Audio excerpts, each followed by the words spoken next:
नमस्ते बच्चों।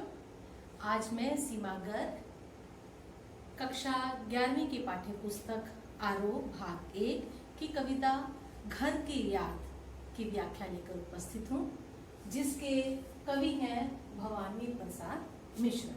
तो आइए व्याख्या करने से पहले हम कवि का जीवन परिचय जान लेते हैं। भवानी प्रसाद मिश्र का जन्म 1913 में मध्य प्रदेश के होशंगाबाद गांव में हुआ।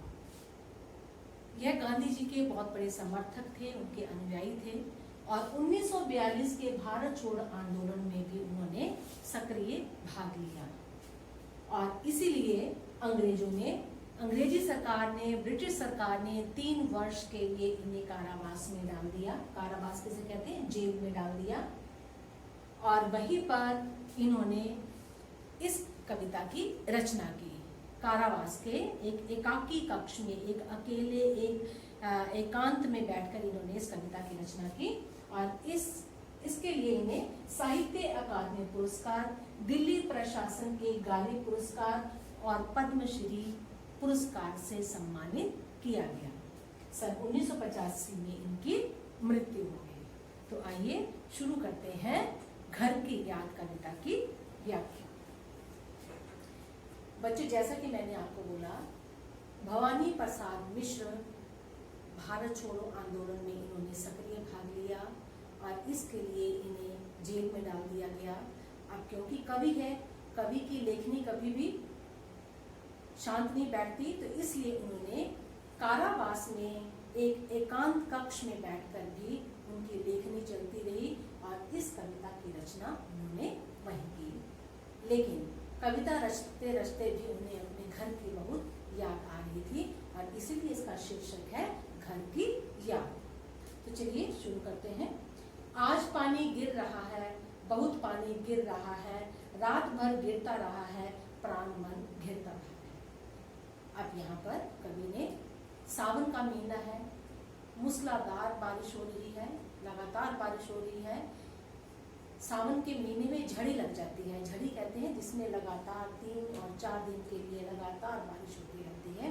तो यह है उसी समय का वर्णन किया गया है यहाँ कवि ने कि आज पानी गिर रहा है, सावन का महीना है, पानी गिर रहा है, लगातार बारिश हो रही है, रात भर गिरता रहा है, प्राण मन घिरता रहा है। और उसी समय कवि के मन की कल्पनाएं और प्राण उसी में केंद्रित हैं। बहुत पानी गिर रहा है, घर पानी में तिर रहा है, घर की मुझसे दूर है जो घर खुशी का पूर है जो। अब क्या कहता है कवि कि बहुत बारिश हो रही है और ये अक्सर आपने देखा होगा कि जब बारिश होती है, जब बड़ा सुहावना मौसम हो जाता है तो परिवार के सभी सदस्य मिलकर बैठ जाते हैं, खाते हैं, पीते हैं और बहुत आनंद करते हैं।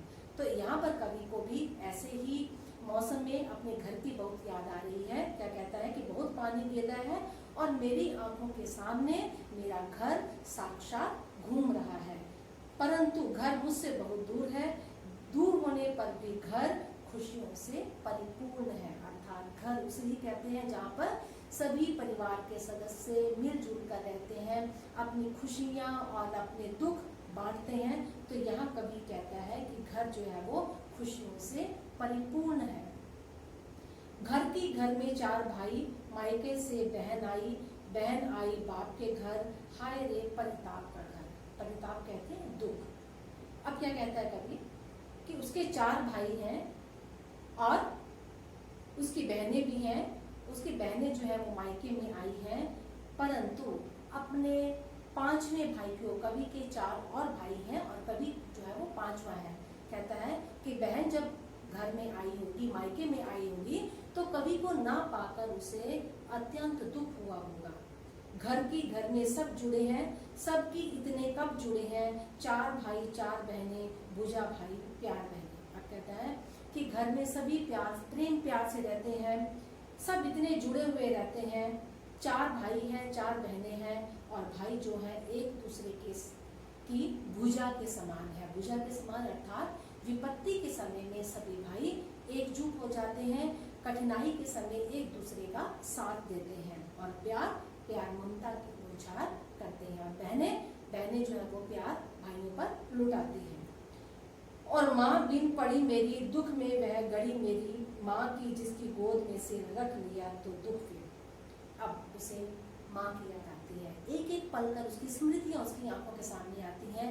पहले उसे घर याद आता है, फिर उसे उसके भाई याद आते हैं, बहनें याद आती हैं, और अब उसे उसकी माँ याद आती है। क्या कहता है कि माँ बिन पढ़ी मेरी, की मेरी माँ अनपढ़ है, पढ़ी लिखी नहीं है, दुख में वह गड़ी मेरी, परंतु प्रत्येक स्थिति में विपत्ति के समय वह मेरा साथ देती है। क्योंकि माँ जो है वो अपने बच्चों के सबसे निकट होती है।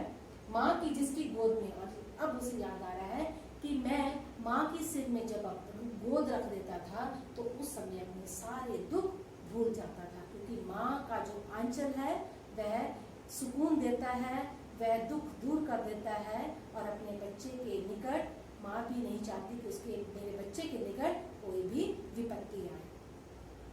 माँ की जिसकी स्नेह धारा का यहाँ तक भी पसारा, उसे लिखना नहीं आता जो कि उसका पत्र आता।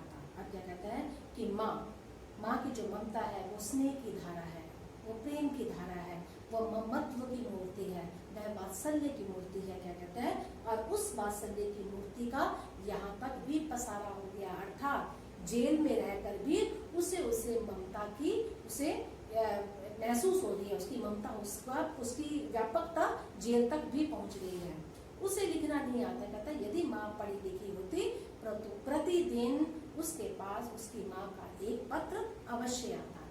पिताजी जिनको बुढ़ापा एक क्षण भी नहीं व्यापा, जो अभी भी दौड़ जाए, जो अभी भी खिलखिलाए। अब यहाँ पर अब माता के पास उसे अपने पिता की स्मृति आती है। क्या कहता है कि पिता जिनको बुढ़ापा नहीं आया, बुढ़ापा अर्थात उनमें अभी तक उत्साह भरा हुआ है, एक क्षण भी नहीं व्यापा।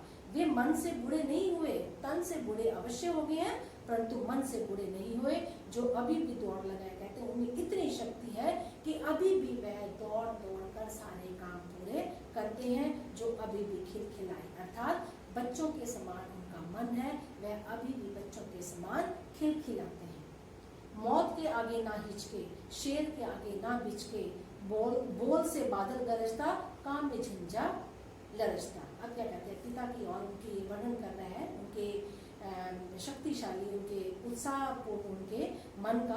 क्या कहता है कि मौत के आगे ना हिचके, कि पिता मौत से नहीं डरते, अर्थात मौत का सामना भी वह वीरता से करना चाहते हैं। शेर के आगे ना बिचके, कि यदि शेर भी उनके आगे आ जाए तो उसका भी वह निडरता से सामना करेंगे। बोल में बादल गरजता, कि उनमें उनका बोल जो है उसमें भी बादल की तरह गर्जन है, अर्थात बड़ी कड़कदार उनकी आवाज है। काम में झंझा लरजता, कि काम इतनी स्फूर्ति से करते हैं कि तूफान का वेग भी उनके सामने क्षीण पड़ जाता है, उनके सामने तुच्छ हो जाता है। आज गीता पाठ याद करके, दंड 260 करके, खूब मुग्धर हिला लेकर, मूठ उनकी मिला लेकर। अब जब पिता की बात कर रहे हैं कि पिता जो है वो बहुत ही पूजा पाठ करते हैं, कि आज वो याद कर रहा है कि आज भी पिताजी ने गीता का पाठ किया होगा और 260 उन्होंने दंड दिए होंगे, क्योंकि व्यायाम करते हैं इसलिए उनका शरीर शक्तिशाली है। खूब मुग्धर हिला लेकर, उन्होंने खूब मुग्धर हिलाकर मूठ मिलाए होंगे, जबकि नीचे आए होंगे, नैन जल से छाए होंगे, हाय पानी गिर रहा है, घर नजर में तिर रहा है। कहते हैं कि जब पिताजी व्यायाम करके नीचे आए होंगे तो उनकी आंखें आंसू से भर गई होंगी, जब उन्होंने मुझे वहां पर नहीं पाया होगा। हाय पानी गिर रहा है, घर नजर में तिर रहा है, हाय वर्षा हो रही है, और इस सुहावने मौसम में मेरा घर मेरी आंखों के सामने तैर रहा है। 4 भाई 4 बहनें, भूजा भाई प्यार बहने, खेलते या खड़े होंगे, नजर उनको पड़े होंगे। अब जब पिताजी के सामने चारों भाई चारों बहनें जो है वो बड़े प्रेम प्यार से समय व्यतीत कर रहे होंगे, खेल रहे होंगे, तो उस समय पिताजी की जब नजर पड़ी होगी और उन्होंने मुझे वहां नहीं पाया होगा तो उनके मन में उदासी छा गई होगी। पिताजी जिनको बुढ़ापा एक क्षण भी नहीं व्यापा, रो पड़े होंगे बराबर, 5वें का नाम लेकर। अब क्या कहते हैं कि पिताजी ने जब देखा होगा चारों भाई चारों बहनें आपस में खूब मिल बैठकर बातें कर रहे हैं, आनंद कर ले रहे हैं, तो उस समय उन्होंने जब 5वीं को वहां नहीं पाया होगा। 5वां कौन? भवानी प्रसाद प्रसाद मिश्र, कि जब पांचवी को वहां नहीं पाया होगा तो उनकी आंखों से आंसू आ गए होंगे, वह रोने लग गए होंगे। पांचवा मैं हूं अभागा, जिसे सोने पर सुहागा, पिताजी कहते रहे हैं, प्यार में बहते रहे हैं। कहता है कि मैं पांचवा पुत्र हूं उनका और बहुत अभागा हूँ। अभागा क्यों? क्योंकि अपने घर से दूर हूँ, अपने माता पिता की ममता की छांव से दूर हूँ। जिसे सोने पर सुहागा कहते हैं, मुझे सोने पर सुहागा, क्योंकि चार भाई तो सोने के समान थे और मैं सुहागे के समान था, कि मुझे वह अत्यधिक प्रेम करते थे। पिताजी कहते रहे हैं, प्यार में बहते रहे हैं, कि अर्थात वह मुझे अत्यधिक प्रेम करते थे। आज उनके स्वर्ण बेटे लगे होंगे उन्हें हेटे, क्योंकि मैं उन पर सुहागा बंधा बैठा हूँ। अभागा कहते हैं आज उनके चारों बेटे जो किसके समान थे? सोने के समान, स्वर्ण सोना, आज वे भी उन्हें छोटे लगे होंगे। हेटे मीन्स उनके वो भी तुच्छ लगे होंगे, क्योंकि मैं जो सोने पर सुहागा था, मैं उनमें आज शामिल नहीं हूँ। आज मैं एक अभागीन बनकर, एक अभागा बनकर आज यहाँ पर मैं इस जेल में बैठा हूँ। और माँ ने कहा होगा, दुख कितना बड़ा होगा, आंख में किस लिए पानी, वहाँ अच्छा है वह माने। अब जब माता जी ने पिता को ऐसे उदास देखा होगा तो माता ने उनका हौसला बढ़ाया होगा और कहा होगा कि तुम आंखों में आंसू क्यों लेकर आ रहे हो, भवानी तो वहां पर कुशल मंगल होगा, अच्छे से होगा। वह तुम्हारा मन समझकर और अपनापन समझकर गया है, सो ठीक ही है, यह तुम्हारे लेख ही है। अब क्या कहती है माता, पिताजी को समझाती है कि तुम्हारा भी तो मन था कि बेटा देश की सेवा करे। अब यदि वह देश के तुम्हारा मन रखने के लिए उसने ऐसा किया है, गया है तो ठीक ही है, यह तुम्हारी ही लेख ही है, क्योंकि तुमने ही उसे यह रास्ता दिखाया है। क्योंकि उनके पिताजी भी स्वयं आंदोलन में भाग लेते थे, वे भी स्वतंत्रता सेनानी थे। तो उन्होंने कहा कि तुम्हारी ही लीक थी, तुम्हारी ही परंपरा पर वह चल रहा है, तुम्हारे ही दिखाए हुए रास्ते पर वह चल रहा है, तुम्हारे ही आदर्शों का पालन कर रहा है। पाँव जो पीछे हटाता, कोक को मेरी लजाता, इस तरह हो ना कच्चे, रो पड़ेंगे और बच्चे। अब क्या कहती है माता कि यदि वो अपने पाँव पीछे हटा लेता, अर्थात कि जब देश की सेवा करने का समय आया और यदि वह अपने पाँव पीछे हटा लेता तो मेरी कोख को लजाता, अर्थात कि मेरे दूध को लजा देता, मैंने उसे जन्म दिया है और आज उसने अपने देश के लिए वह आज जेल में बैठा है, तो मुझे उसके लिए बहुत ही खुशी है। इस तरह हो ना कच्चे, कहते तुम कच्चे मत पड़ो, यदि तुम्हें ऐसा और बच्चों ने देखा तो वे भी रोने लग पड़ेंगे। आगे कवि क्या कहता है, पिताजी ने कहा होगा, हाय कितना सहा होगा, कहाँ मैं रोता कहाँ हूँ, धीर मैं खोता कहाँ हूँ। अब कहा होगा माता जी से कि मैं कहाँ रो रहा हूँ, मेरे बेटे ने कितना सहा होगा, मैं कहाँ रोता हूँ, धीर मैं कहाँ खोता हूँ, कि मैंने अपना धैर्य नहीं खोया। हे सजीले हरे सावन, हे कि मेरे पुण्य पावन, तुम बरस लो वे न बरसे, पांचवी को वे न तरसे। अब यहाँ पर कवि क्या कहता है, सावन को संबोधित करते हुए कहता है कि हे सावन, तुम एक मेरे लिए बहुत पवित्र हो। मैं ये चाहता हूँ कि तुम तो बरस लो, परंतु मेरे घर वाले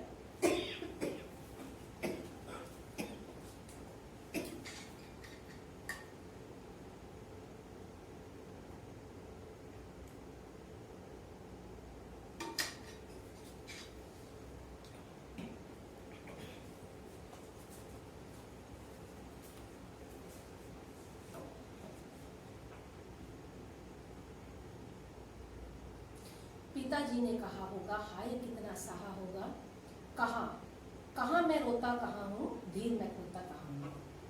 और जब माता जी ने कहा कि और बच्चे रो पड़ेंगे, तो पिताजी ने कहा होगा कि हाय मेरे बेटे ने कितना सहा होगा, जेल में उसके साथ क्या क्या व्यवहार हो रहा होगा, कितना सहा होगा, परंतु फिर अपनी आंखों को पोंछते हुए कहते हैं कि मैं कहाँ रो रहा हूँ, मैंने अपना धैर्य कहाँ खोया है। हे सजीले हरे सावन, हे कि मेरे पुण्य पावन, तुम बरस लो वे न बरसे, पांचवी को वे न तरसे। अब इन पंक्तियों में भवानी प्रसाद मिश्र सावन को संबोधित करते हुए कहते हैं कि हे सावन, तुम बरस लो, क्योंकि सावन का काम बरसना, हे सावन तुम बरस लो, परंतु मेरे घर वाले ना बरसे, अर्थात वे दुखी ना हो और दुखी होकर उनकी आंखों से अश्रु की धारा ना बहे। पांचवें को वीणा तरसे कि तुम बरस लो, लेकिन उनको दुखी मत करो कि मुझे याद करके उनकी आंखों से, पांचवें बेटे को याद करके उनकी आंखों से आंसू बहे।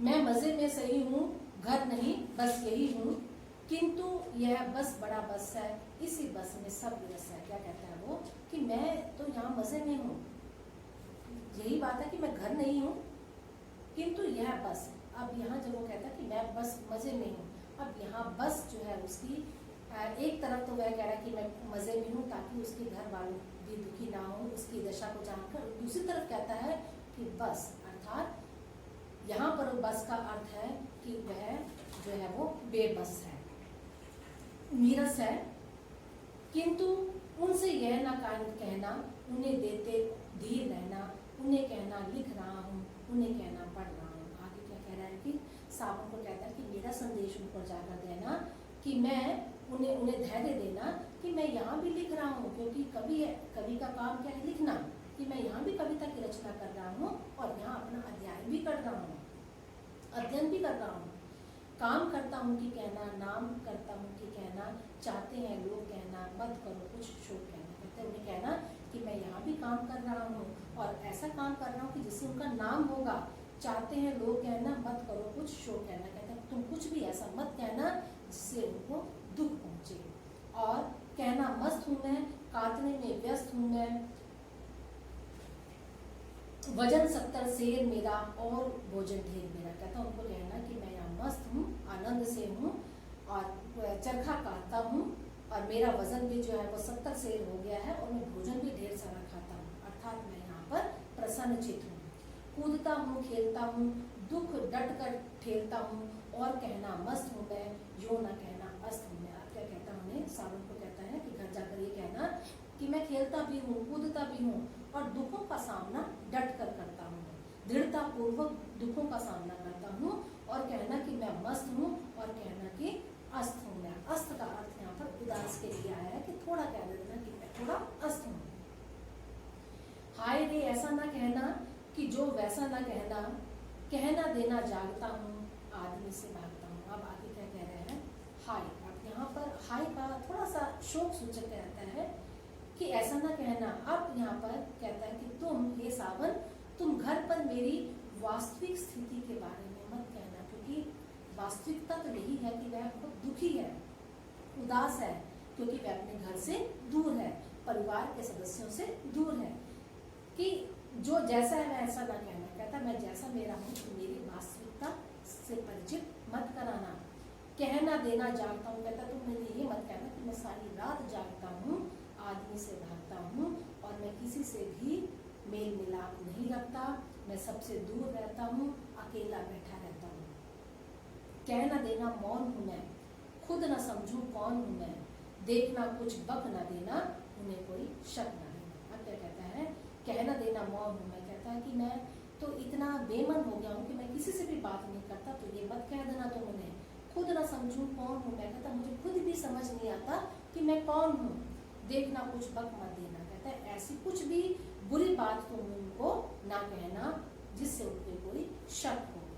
हे सजीले हरे सावन, हे कि मेरे पुण्य पावन, तुम बरस लो वे ना बरसे, पांचवें को वे ना बरसे। और फिर क्या कहता है, विनम्र प्रार्थना करता है सावन से कि हे सजीले हरे सावन, हे कि मेरे पुण्य पावन, की मेरे पुण्य कर्मों से तुम मुझे प्राप्त हुए हो। सावन को कहता है कि मेरे पुण्य कर्म थे कि तुम मुझे प्राप्त हुए, परंतु तुम बरस लो, तुम जी भरकर बरस लो, लेकिन तुम घर जाकर मेरे माता पिता को यह संदेश मत देना कि वह दुखी है, ताकि वह भी ना बरसे, अर्थात वह दुखी ना हो। जिस तरह तुम बरस रहे तो मैं नहीं चाहता कि वो बरसे, अर्थात बरसने का अर्थ क्या हुआ कि वे दुखी हो, उनकी आंखों से आंसू निकले, पांचवें को वे ना बरसे।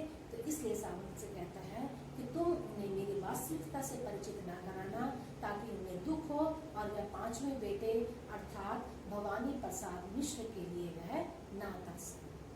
तो बच्चों कविता आपको समझ में आई, घर की याद, जैसा कि शीर्षक ही है घर की याद। अब इस कहानी का हम विशेष करेंगे। इस कहानी में मुख्य क्या है कि सॉरी इस कविता में मुख्य क्या है,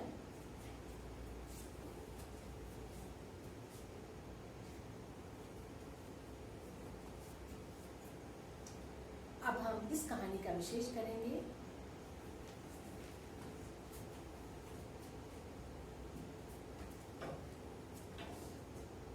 अब हम इस कविता के विशेष जो बिंदु हैं उन पर नजर डालेंगे कि यह कविता 1942 में कारावास के एकांत कक्ष में लिखी गई है और इस कविता में प्राकृतिक वातावरण का सजीव चित्रण हुआ है। प्राकृतिक वातावरण क्या कि सावन का महीना है और झमझम कर वर्षा हो रही है, प्रकृति बहुत सुंदर लग रही है। आत्मकथात्मक को गीत शैली में प्रस्तुत किया गया है। यहाँ पर कवि ने यह कविता आत्मकथात्मक शैली में लिखी है। माता पिता की मधुर स्मृतियों का सजीव चित्रण किया है। कविता को पढ़कर ऐसा लग रहा है मानो माता पिता उसकी आंखों के सामने हो। भाषा सरल, सहज व प्रभावमयी है। इसकी भाषा आपने देखा होगा कि भाषा के जो कविता में जो शब्द आए हैं बहुत ही सरल है, सहज है और बहुत ही इसके जो शब्द हैं प्रभावमयी हैं। तो देखा बच्चों आपने, ये थी कविता घर की याद। आशा है आपको यह कविता समझ में आ गई।